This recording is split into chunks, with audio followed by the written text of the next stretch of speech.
ময়দান রক্তে রঞ্জিত হয়ে গেছে। এক বেঈমান উহুদের পাহাড় থেকে একটা পাথর নিয়ে নবীর মাথার উপরে মেরে দিয়েছে। এই পাথরের আঘাতে রাহমাতুল লিল আলামিনের মাথা মোবারকের মধ্যে হেলমেট ছিল লোহার হেলমেট ভেঙে গিয়ে পয়গম্বরের মাথা মোবারকের মধ্যে ঢুকে গেছে। পাথরটা পড়তে গিয়ে পয়গম্বরের দাঁত মোবারকের মধ্যে লেগেছে। পয়গম্বরের দন্দন শহীদ হয়ে গেছে। পয়গম্বর জমিনের মধ্যে পড়ে গেছেন। কর দিয়া জঙ্গে উহুদ মে মুস্তাফা দন্দা শহীদ, কর দিয়া জঙ্গে উহুদ মে মুস্তাফা দন্দা শহীদ। ये खिलाफत ये शरीयत हमको मिलने के लिए, ये खिलाफत ये शरीयत हमको मिलने के लिए। मोहतरम हाजिरिन, আজকে আমরা সকলেই নিজেদেরকে মুসলমান দাবি করি। বাবা ছিল মুসলমান, এজন্য মুসলমান হয়ে গেছি। বাবার বাবা ছিল মুসলমান, বাবা মুসলমান হয়ে গেছে। আমাদেরকে দিনের জন্য, ইসলামের জন্য ত্যাগ কোরবানি দিতে হয় না, কোনো নির্যাতন সহ্য করতে হয় না। কিন্তু আপনি যদি ইসলামের ইতিহাস পড়েন, তারিখ পড়েন, তাহলে দেখবেন এই দ্বীনের জন্য, ইসলামের জন্য যুগে যুগে নবী রাসূলগণ জীবন দিয়েছেন, শহীদ হয়েছেন, রক্ত দিয়েছেন। সাহাবায়ে কেরাম, তাবেঈন, তবে তাবেঈন, আইম্মায়ে মুজতাহিদিন, মুজাহিদিন, বুজুর্গানে দ্বীন, উলামায়ে কেরাম, বিশ্বের মুসলমান যুগে যুগে জীবন দিয়েছেন, দিতেছেন, দিবেন। তো ইসলাম আমাদের কাছে বহু ত্যাগ আর কোরবানির বিনিময় আসছে। আমরা গত জুমাতে আলোচনা করেছিলাম রাসূল কেমন নির্যাতিত হয়েছেন দ্বীনের জন্য, ইসলামের জন্য। একটা ঘটনা বলেছিলাম।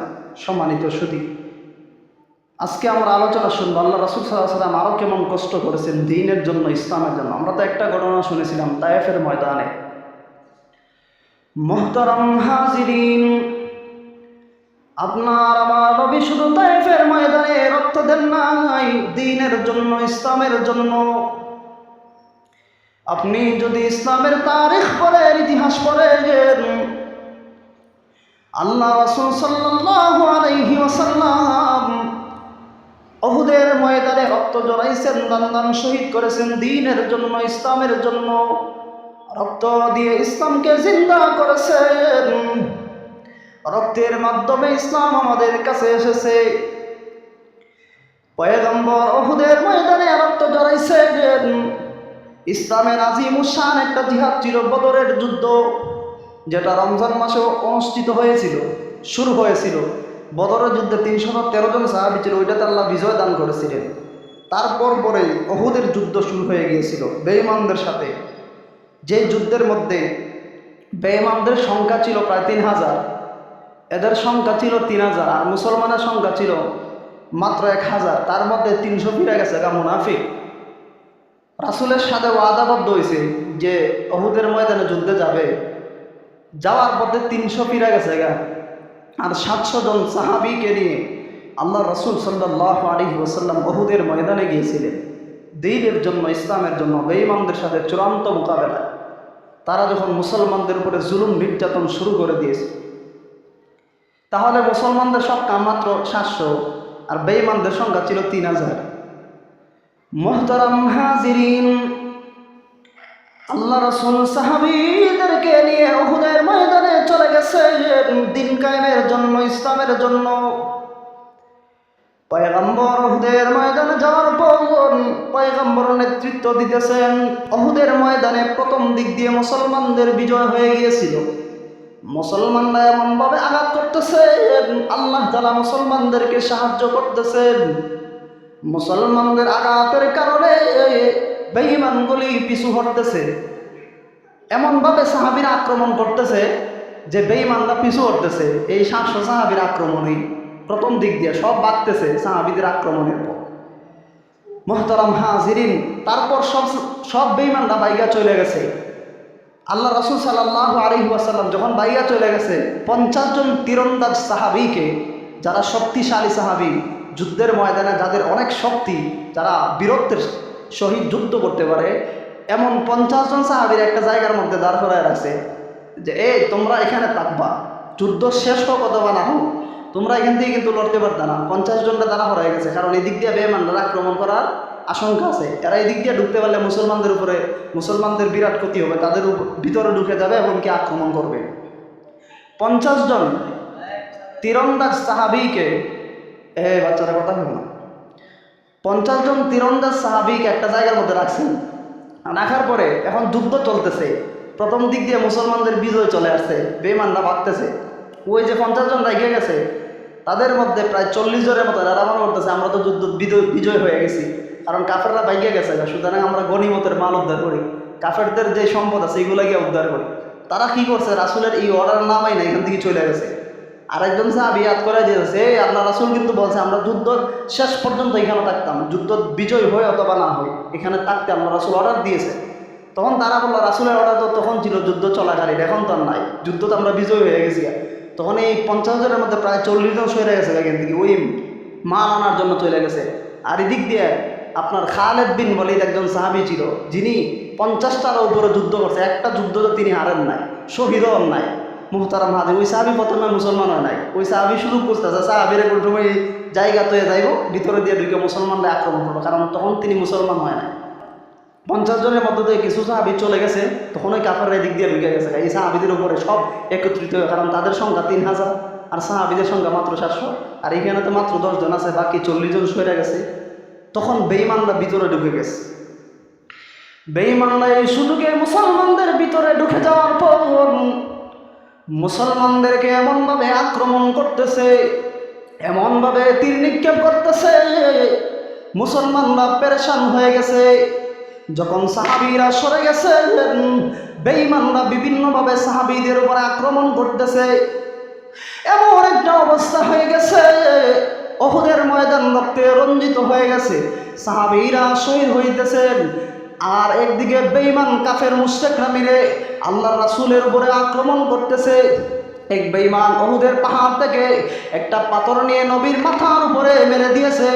এই পাথরের আঘাতে রাহমাতুল লিল আলামিনের মাথা মোবারকের মধ্যে হেলমেট ছিল লোহার হেলমেট ভেঙে গিয়ে পয়গম্বরের মাথা মোবারকের মধ্যে ঢুকে গেছে। শুধু তাই নয়, পাথরটা পড়তে গিয়ে পয়গম্বরের দাঁত মোবারকের মধ্যে লেগেছে। পয়গম্বরের দাঁত উহুদের ময়দানে শহীদ হয়ে গেছে, রক্তে রঞ্জিত হয়ে গেছে উহুদের ময়দান। পয়গম্বর এমন আঘাত পেয়েছে, আঘাত পাওয়ার পর পয়গম্বর একটা গর্তের মধ্যে পড়ে গেছে। আর বেঈমানরা বলে দিয়েছে যে কুতিলা মুহাম্মদ পৃথিবীর মধ্যে নাই, মুহাম্মদ শেষ হয়ে গেছে। শয়তান এলান করে দিয়েছে যে কুতিলা মুহাম্মদ শেষ হয়ে গেছে। সাহাবীরা তো পেরেশান হয়ে গেছে, একই তো যুদ্ধের ময়দানে তাদের অবস্থা বেহাল হয়ে গেছে, কাফেররা আক্রমণ করতেছে, আর ওইদিকে বেঈমান কাফেররা সংবাদ প্রচার করে দিছে যে মুহাম্মদ শেষ। এখন সাহাবীরা কি যুদ্ধ করবে? মুহতারাম হাজিরিন, পয়গম্বরের দন্দন শহীদ হয়ে গেছে, পয়গম্বর জমিনের মধ্যে পড়ে গেছেন। কর দিয়া জঙ্গে উহুদ মে মুস্তাফা দন্দা শহীদ, कर दिया जंगे उहुद में मुस्तफ़ा दंदा शहीद। ये खिलाफत ये शरीयत हमको मिलने के लिए, ये खिलाफत ये शरीयत हमको मिलने के लिए। নবীর দান্দান শহীদ হয়ে গেছে, নবী জমিনের মধ্যে পড়ে আছে। কাফেররা বলে দিয়েছে কুতিলা মুহাম্মদ পৃথিবীর মধ্যে নাই। যখন সাহাবীদের কানে কানে এই সংবাদ পৌঁছে গেছে, সাহাবায়ে কেরাম কি যুদ্ধ করবেন? আলীর মতন বীর সাহাবী, খলিফাতুল মুসলিমিন উমরের মতন সাহসী সাহাবীরা কি যুদ্ধ করবেন? পয়গম্বরের সাহাবীরা জমিনের মধ্যে গইরে কান্না করতেছেন। কার জন্য যুদ্ধ করব? যে নবীর জন্য যুদ্ধ করব, সেই নবী তো পৃথিবীর মধ্যে নাই। আলীর মতন সাহাবী, খলিফাতুল মুসলিমিন ওমর ইবনুল খাত্তাব রাদিয়াল্লাহু তাআলা আনহুর মতন সাহাবী তরবারি জমিনের মধ্যে ফেলে দিয়ে বলেন কার জন্য যুদ্ধ করব? পয়গম্বর তো পৃথিবীর মধ্যে নাই। তারপর সাহাবায়ে কেরাম দৌড়ে রাসূলের খোঁজ নিতেছেন। খলিফাতুল মুসলিমিন আবু বকর সিদ্দিক তাকে দেখেন পয়গম্বর আঘাতের পর একটা গর্তের মধ্যে পড়ে আছে, পয়গম্বরের মাথা মোবারক দিয়ে রক্ত জড়িয়ে পড়তেছে, দান্দান শহীদ হয়ে গেছে। সাহাবায়ে কেরাম নবীকে প্রটোকল দিতেছেন। ওইদিকে কাফেরদের সংখ্যা অনেক বেশি, এমনভাবে বেঈমানরা সাহাবীদের উপরে তীর নিক্ষেপ করতেছে। আল্লাহ রাসূলকে দেখার পর সাথে সাথে সাহাবায়ে কেরাম নবীর কাছে চলে গেছেন, নবীকে ঘিরে রেখেছে যেন নবীর উপরে কোনো আঘাত না লাগে। কিতাবের মধ্যে আসছে ওই তীর লাগতে লাগতে সাহাবায়ে কেরামদের শরীর কত বিক্ষত হয়ে গেছে। আরে তারা ছিল সত্যিকার আশিকে রাসূল, তাদেরকে বলা হয় আশিকে রাসূল। দিস ইজ আশিকে রাসূল। আর আমরা তো নামদারি, নবীর বিরুদ্ধে কথা বলে প্রতিবাদই করি না, আল্লাহর বিরুদ্ধে কথা বলে প্রতিবাদই করি না। আর তারা নবীর জন্য জীবন দেয়। শুধু মিষ্টি খাওয়া সুন্নত না, নবীর প্রেমে জীবন দেওয়াও সুন্নত। শুধু মিষ্টি খাওয়াই সুন্নত না, রক্ত দেওয়াও সুন্নত। শুধু একটা মানবে না আর একটা মানবে না, তাইলে তো হইতো না। মুহতারাম হাজিরিন, তখন বেঈমানরা বিভিন্নভাবে আক্রমণ করতেছে। কেন? ও একটা ভুলের কারণে 50 জন সাহাবীর যে জায়গাতে রাখা গেছিল, তারা যদি রাসূলের নির্দেশ মানতো তাহলে বেঈমানরা ভিতরে ঢোকার সুযোগ পাইতো না। এজন্য অর্ডার মানতে হবে, গাইডলাইন মানতে হবে। যদি আপনি গাইডলাইন না মানেন তাহলে কিন্তু বিপদ আছে। আল্লাহ রাসূল অর্ডার দিয়েছিলেন 50 জন এখানে থাকবা, যাতে বেঈমানরা না ঢুকতে পারে। এই 50 জনের মধ্যে যখন কিছু সাহাবী সরে গেছে, তখন এই দিক দিয়ে ঢুকে গেছে।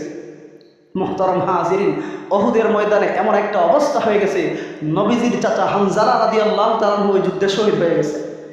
মুহতারাম হাজিরিন, যখন উহুদের ময়দানে সংবাদ প্রচার হয়ে গেছে উহুদের ময়দানে মুহাম্মদ আরবি শহীদ হয়ে গেছে, নবীর সাহাবী হানজালা রাদিয়াল্লাহু তাআলা বাড়ির মধ্যে ছিলেন, গোসল করতেছেন, ফরজ গোসল। এই সময়ে নবীর সাহাবীর কানে সংবাদ পৌঁছে গেছে পয়গম্বরে আরবি পৃথিবীর মধ্যে নাই। নবীর সাহাবী বলেন, এই স্ত্রী কার জন্য গোসল করব? তরবারিটা দাও, আমাকে উহুদের ময়দানে যেতে হবে। নবীর সাহাবী হানজালা রাদিয়াল্লাহু তাআলা দৌড়ে উহুদের ময়দানে চলে গেছে। উহুদের ময়দানে যাওয়ার পর নবীর এই সাহাবী বীরত্বের সহিত যুদ্ধ করতে করতে এক পর্যায়ে উহুদের ময়দানে নবীর সাহাবী হানজালা রাদিয়াল্লাহু তাআলা আল্লাহর জন্য, দ্বীনের জন্য শহীদ হয়ে গেছেন। সুবহানাল্লাহ। নবীর এই সাহাবীর কেমন ভালোবাসা ছিল নবীর প্রতি। নবীজির এই চাচা উহুদের ময়দানে শহীদ হয়ে গেছে। মুহতারাম হাজিরিন, 70 জন সাহাবী উহুদের ময়দানে শহীদ হয়েছিল। ওই যুদ্ধের মধ্যে বিরাট ক্ষতি হয়েছিল মুসলমানদের একটা ভুলের কারণে। 70 জন সাহাবী শহীদ হয়ে গেছে। তারা তো জান্নাতি, যারা শহীদ তারা তো জান্নাতি। এমনকি আল্লাহ তাআলা বলেছেন, তারা মরে না, যারা আমি আল্লাহর জন্য জীবন দেয় তারা জিন্দা। মুহতারাম হাজিরিন, তাহলে নবীর ভালোবাসায় সাহাবায়ে কেরাম এইভাবে জীবন দিয়েছে। একজন সাহাবী ছিল, দেখেন সাহাবীদের অন্তরে নবীর ভালোবাসা, আল্লাহর ভালোবাসা কেমন ছিল। একজন সাহাবী ছিল, ওই সাহাবীর নাম আনাস বিন নজর রাদিয়াল্লাহু তাআলা আনহু। নবীর এই সাহাবী আপনার বদরের যুদ্ধে অংশগ্রহণ করতে পারে নাই। বদরের যুদ্ধ আজিমুস শান একটা যুদ্ধ ছিল, জিহাদ ছিল, যেটার মধ্যে আপনার 313 জন সাহাবী ছিল, আর কাফেরদের সংখ্যা হাজারেরও উপরে ছিল। ওই যুদ্ধে আল্লাহ মুসলমানদেরকে বিজয় দান করেছিলেন। তো আনাস বিন নজর এই যুদ্ধে শরীক হইতে পারে নাই। তখন তিনি আফসোস করতেছে, আমি ইসলামের এত আজিমুস শান, এত বড় একটা জিহাদের মধ্যে শরীক হইতে পারি নাই, আফসোস করতেছেন নিজের প্রতি। তখন তিনি প্রতিজ্ঞা করলেন, ওয়াদা করলেন, সামনে যদি দ্বীনের জন্য নবী কোনো জিহাদের জন্য ডাক দেয়, ওই যুদ্ধে আমি অংশগ্রহণ করবো ইনশাআল্লাহ। তখন হঠাৎ করে এই উহুদের যুদ্ধ চলে আসছে। যখন উহুদের যুদ্ধের মধ্যে এই অবস্থা, সাহাবীরা দিক বেদিক আপনার ছুটতেছে, এদিক থেকে ওদিক যাইতেছে, পেরেশান হয়ে গেছে সাহাবায়ে কেরাম কাফেরদের আক্রমণ। তখন ওই সাহাবী এই যুদ্ধের মধ্যে ছিল। মুহতারাম হাজিরিন, নবীর সাহাবী আনাস বিন নজর বুজুর্গ একজন সাহাবী ছিলেন, আল্লাহওয়ালা একজন সাহাবী ছিলেন। যখন উহুদের ময়দানে এই অবস্থা শুরু হয়ে গেছে, বেঈমানরা মুসলমানদের উপরে আক্রমণ করতেছে, আনাস বিন নজর যুদ্ধের মাঝখানে চলে গেছে, বেঈমানদের বীরের ভিতরে চলে গেছে, এমনভাবে যুদ্ধ করতেছে বীরত্বের সহিত। নবীর সাহাবী দেখলেন আরেকজন সাহাবীকে দৌড়তেছে, নবীর ওই সাহাবীকে জিজ্ঞাসা করেন, এরে নবীর সাহাবী কোথায় যাও? ওই সাহাবী বলে, আল্লাহ রাসূল পৃথিবীর মধ্যে নাই, বেঈমানরা ঘোষণা করে দিয়েছে কুতিলা মুহাম্মদ, কার জন্য যুদ্ধ করব? ওই সাহাবী বলতেছে আনাস বিন নজরকে। আনাস বিন নজর বলেন, কার জন্য যুদ্ধ করবে? মানে নবী পৃথিবীর মধ্যে যদি না থাকে, আমরা পৃথিবীতে থেকে কি করব? নবীর জন্য জীবন দিয়ে শহীদ হয়ে যাব। নবীর এই সাহাবী আনাস বিন নজর যুদ্ধের ভিতরে চলে গেছে, বেঈমানদের কাফেরদের বীরের ভিতরে ঢোকার পর এমনভাবে বীরত্বের সহিত যুদ্ধ করতেছে। নবীর এই সাহাবী যুদ্ধ করতে করতে এমন একটা অবস্থা হয়ে গেছে, নবীর সাহাবীর উপরে বেঈমানরা আক্রমণ করতেছে, তীর দিয়ে আঘাত করতেছে, আপনার তরবারি দিয়ে আঘাত করতেছে। এই আঘাতে আঘাতে কিতাবের মধ্যে লিখে দেন একটা নয়, দুইটা নয়, 70 থেকে 80টা আঘাত ওই সাহাবীর শরীরের মধ্যে লেগেছে। নবীর সাহাবীর শরীর কত বিক্ষত হয়ে গেছে, জাজরা হয়ে গেছে। নবীর সাহাবী বীরত্বের শহীদ, যুদ্ধ করতে করতে উহুদের ময়দানে আনাস বিন নজর শহীদ হয়ে গেছেন। সুবহানাল্লাহ। এই ছিল সাহাবীদের অন্তরে নবীর প্রতি ভালোবাসা, তারা জীবন দিয়ে নবীরে ভালোবাসছে। মুহতারাম হাজিরিন, এই সাহাবীরা যুদ্ধের পরে আর চিনতে পারে নাই। তখন তিনার ভগ্নিপতি তাকায়া দেখে তিনার শরীর এমনভাবে কত 80টা আঘাতের, আর কি কোনো কিছু আছে শরীরের মধ্যে, এমন অবস্থা হয়ে গেছে। শুধু হাতের আঙুল দিকে সেটা চিনছে, ওনার ভগ্নিপতি হাতের আঙুল দিকে চিনছে যে উনি আনাস বিন নজর। এমনভাবে এই নবীর সাহাবী শহীদ হয়েছে। মুহতারাম হাজিরিন, এইভাবে নবীর সাহাবায়ে কেরাম জীবন দিয়েছেন দ্বীনের জন্য, ইসলামের জন্য। আর আমরা শুধু মুখে মুখে বলি নবীকে ভালোবাসি, মুখে মুখে ভালোবাসা, নবীর এতাত লাগবে, অনুসরণ লাগবে। কুল ইন কুনতুম তুহিব্বুনাল্লাহ ফাত্তাবিউনি, আল্লাহ তাআলা বলেছেন যদি আমি আল্লাহকে ভালোবাসতে চাও আমার নবীর অনুসরণ করো। ফাত্তাবিউনি ইউহিব্বুকুমুল্লাহ, তোমরা যদি আমার নবীর অনুসরণ করো তাহলে আমি আল্লাহও তোমরা ভালোবাসবো। ইউহিব্বুকুমুল্লাহ, সুবহানাল্লাহ। শুধু ভালোই বাসতাম না, ওয়াগফির লাকুম যুনুবাকুম, তোমাদের গুনাহ আমি আল্লাহ মাফ করে দিব।